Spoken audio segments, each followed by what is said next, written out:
Elon buying TikTok? Say, Are you open to Elon buying TikTok? I would be if he wanted to buy it. Have yeah. you discussed it with Larry Ellison?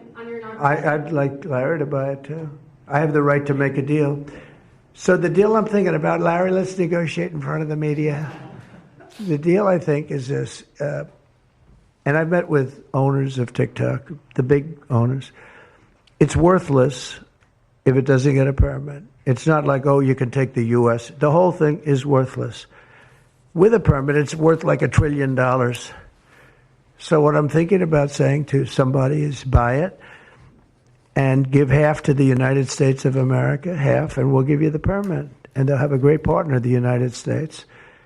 And they'll have something that's actually more valuable because they have the ultimate partner, and the United States will make it very worthwhile for them in terms of the permits and everything else. But so think of it, you have an asset that has no value or has $1 trillion value.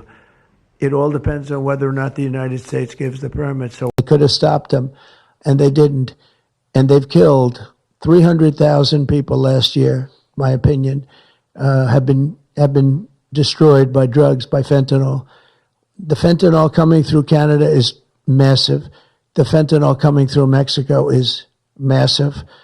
And people are getting killed, and families are being destroyed. I mean, the son gets killed, and the family is a basket case for the rest of their lives. I mean, I've seen mothers that thought they'd heal. They never heal. They say it gets worse with time. It gets worse with time. They lose their boy. They lose their baby. They lose their young daughter to fentanyl poisoning. And I had that talk with President Xi the other day, too, of China. I said, we don't want that crap in our country. We got to stop it. I would have stopped it. I had a deal with him where he was going to give the maximum penalty, which in China is the death penalty for drug dealing.